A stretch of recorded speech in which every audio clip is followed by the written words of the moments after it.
Hello everyone, I hope you all are doing very fine. So today हम एक बात करने वाले हैं फार्माकोविजिलेंस के बारे में। जो आपके मन के जो सवाल है फार्माकोविजिलेंस के, ये क्वेश्चन सभी क्वेश्चन सॉल्व करने की इस वीडियो में कोशिश करूंगा। तो ये वीडियो सभी फ्रेशर के लिए और जो लोग फार्माकोविजिलेंस में करियर करना चाहते हैं उन सभी के लिए। तो वीडियो को एंड तक देखिए, आपके हर एक सवाल का जवाब इस वीडियो में मिलेगा। तो चलिए इस इंटरेस्टिंग वीडियो को स्टार्ट करते हैं। सबसे पहला सवाल आता है, फार्माकोविजिलेंस होता क्या है? तो फार्माकोविजिलेंस ये पोस्ट मार्केटिंग सर्विलियंस का डिपार्टमेंट है, जहाँ पे क्लिनिकल ट्रायल्स कंडक्ट होने के बाद, मेडिसिन मैन्युफैक्चर होने के बाद भी अगर इसमें साइड इफेक्ट पाए जाते हैं तो उस पर काम करने का एक डिपार्टमेंट होता है, वो होता है फार्माकोविजिलेंस। यहाँ पे एडवर्स इवेंट रिपोर्ट किए जाते हैं, उस पर पूरी तरीके से एक रिसर्च किया जाता है और वो रिपोर्ट जो रेगुलेटरी बॉडी होती है गवर्नमेंट ऑफ इंडिया की या जो भी कंट्रीज है, अभी इंडिया की DCGI है, drug control general of India, इसमें हम सबमिट करते हैं और वो डिसाइड करेगी कि ये ड्रग हमें विड्रॉन करना है या फिर हमें मतलब रिस्क मिनिमम है तो ये ड्रग कंटिन्यू कर सकते हैं। तो वो एक अलग से रिस्क एंड बेनिफिट का रेशियो भी डिफाइन करना होता है। तो एक और भी क्वेश्चन आता है कि फार्माकोविजिलेंस में वर्क फ्लो कैसा रहता है। सबसे पहले कोई भी केस मतलब एडवर्स इवेंट होता है तो वो केस पहले रजिस्टर हो जाएगी।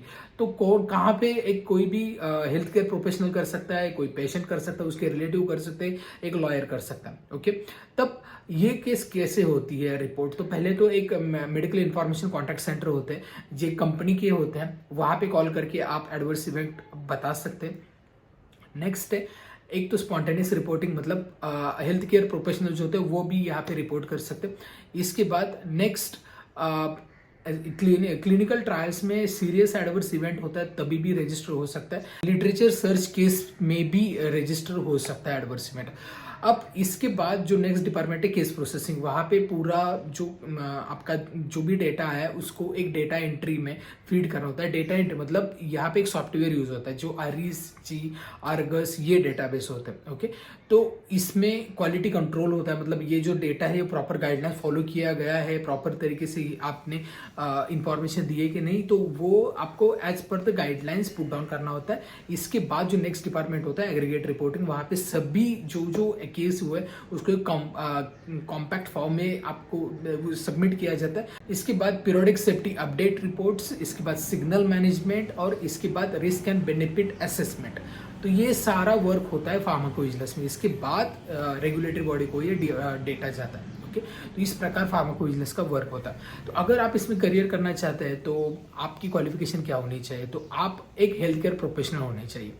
B.Pharm हो, लाइफ साइंस हो, मतलब फार्मेसी से हो, लाइफ साइंस BSc MSc से हो, मेडिकल साइंस हो, तो आप यहाँ पे करियर कर सकते हैं।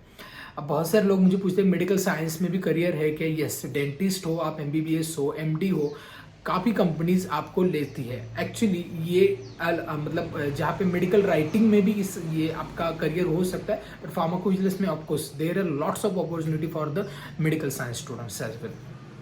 इसके बाद अगर आपको यहाँ पे करियर करना है तो बहुत सारे स्टूडेंट मुझे ये पूछते हैं कि क्या वर्क फ्रॉम होम अवेलेबल है यहाँ पे? तो मैं आपको बता दूं कि वर्क फ्रॉम होम के ऑप्शन सभी कंपनीज नहीं देती, लेकिन हाँ कुछ कंपनीज है जो आपको अपॉर्चुनिटी देती है वर्क फ्रॉम होम की, बट एंट्री लेवल पे देती है कि नहीं ये डिपेंड करता है इस प्रोजेक्ट पे।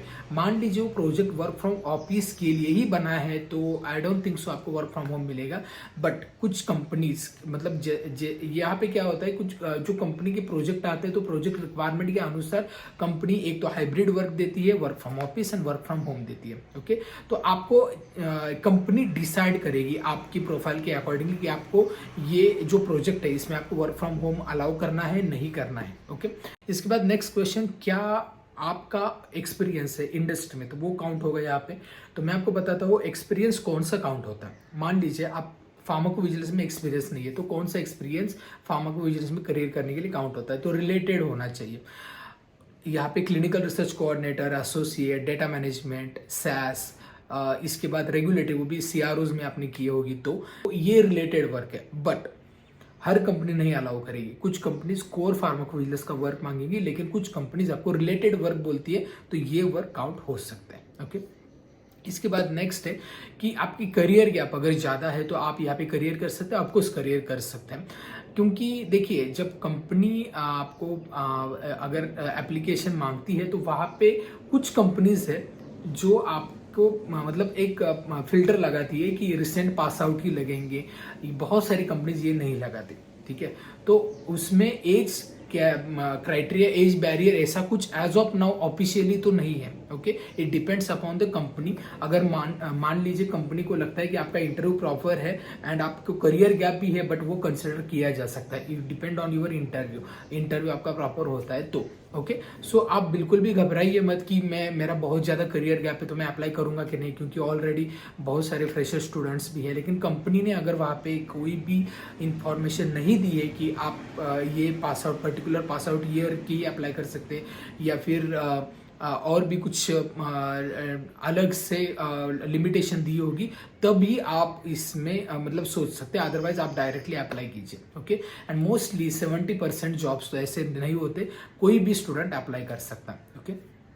नेक्स्ट है, अभी अगर मान लीजिए आप स्टूडेंट फाइनल ईयर में तो क्या अप्लाई कर सकते हैं, तो मैं बताता हूँ कि हाँ, कुछ कंपनीज अलाउ करती है।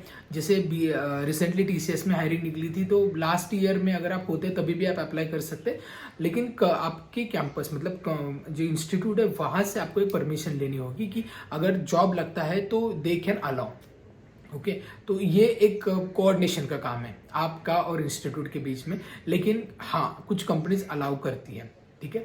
But best way graduation complete होने के बाद ही अप्लाई कीजिए, बिकॉज वेरियस अपॉर्चुनिटीज आपका मतलब आप एलिजिबल होते हैं उस समय के लिए, ओके।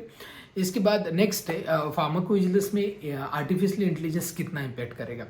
ऑफकोर्स AI जो है वो हर जगह पे है, लेकिन फार्मा इंडस्ट्री में, हेल्थ केयर इंडस्ट्री में आज तक आपने भी न्यूज़ देखी होगी, आप भी करंटली आप अवेलेबल होते हैं हर जगह पे, ब्लॉग्स पढ़ो या लिंक्डइन पढ़ो या कंपनी की न्यूज़ कहीं पे भी पढ़ते हो, तो AI से जॉब नहीं गई है, ओके।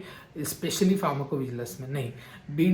बिटवीन ले ऑफ हुआ था, जो वो ले ऑफ का रीज़न अलग था, ठीक है, बिकॉज ऑफ द प्रोजेक्ट जो आने वाले थे। Project is not in the bulk and the requirement जो ऑलरेडी हायरिंग थी वो काफी ज्यादा हो गई थी। So that is why for the maintaining equilibrium there is lay off, but not for the AI, okay. सो AI का इफेक्ट अभी के लिए तो बिल्कुल भी नहीं है, आप बिल्कुल भी घबराइए मत, ओके। और एक सवाल बहुत सारे स्टूडेंट पूछते हैं कि क्या फार्माकोविजिलेंस में करियर करने के लिए कोर्स मैंडेटरी है। तो मैं आपको बोलूंगा कोर्स मैंडेटरी नहीं है, लेकिन कोर्स इम्पैक्ट कैसे करता है ये मैं बताता हूँ। अब अगर इंडस्ट्री में 2 स्टूडेंट अप्लाई कर रहे हैं और एक स्टूडेंट फार्मेसी से, दूसरा भी फार्मेसी से, एक डिस्टिंक्शन से, दूसरा भी डिस्टिंक्शन से, लेकिन एक सर्टिफाइड है, एक नॉन सर्टिफाइड है। सर्टिफाइड मतलब क्या, एक सर्टिफिकेशन कोर्स कंप्लीट किया।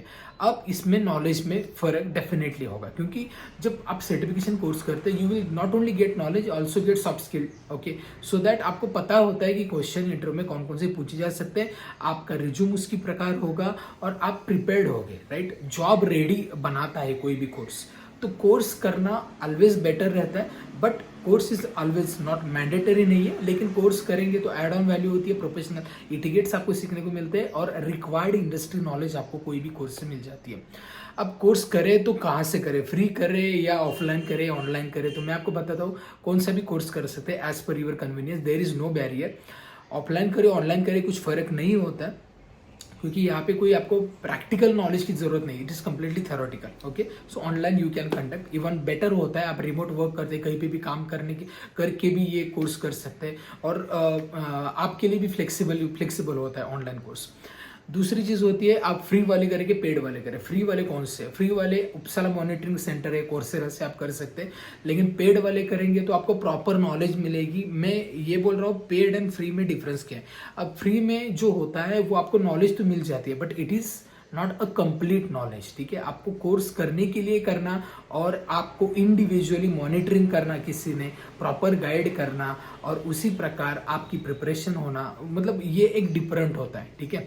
तो इसीलिए जो कोर्स होते हैं वो आप पे निर्भर रहेंगे, बट ऑफकोर्स मैं सजेस्ट करूंगा कोई भी इंस्टीट्यूट से करेंगे तो definitely you will get a proper knowledge. इसके बाद बहुत सारे स्टूडेंट कंफ्यूज होते हैं कि सर मैं फ्रेशर हूँ तो मैं मेडिकल कोडिंग करूँ या फार्माकोविजिलेंस करूँ।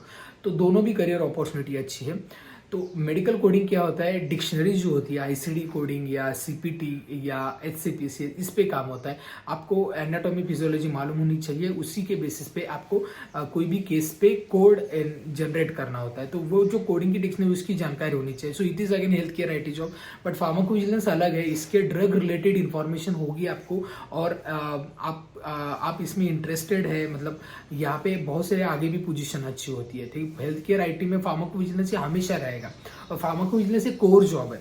फार्मेसी के स्टूडेंट, लाइफ साइंस के स्टूडेंट कर सकते हैं, लेकिन कोडिंग ऐसा नहीं, कोडिंग तो कोई भी कर सकता है। ठीक है, इट इज लाइक दो, उसको भी वैल्यूएशन है, स्कोप है, बट कंपेयर किया जाए फार्मेसी के स्टूडेंट के लिए आइडियली मैं फार्माकोविजिलेंस ही बोलूंगा। अब बात करते हैं फार्माकोविजिलेंस और रेगुलेटरी, उनमें से कौन सा करें। रेगुलेटरी ये अलग है, रेगुलेटरी में आपको डॉक्यूमेंटेशन, रेगुलेशंस, गाइडलाइंस, इस पे काम करना होता है। अगर इस पे इंटरेस्टेड है तो आप कीजिए, otherwise pharmacovigilance for the drug related information, pharmacology में इंटरेस्ट है तो definitely, health care IT job में इंटरेस्ट है तो फार्माकोविजिलेंस कर सकते हैं आप।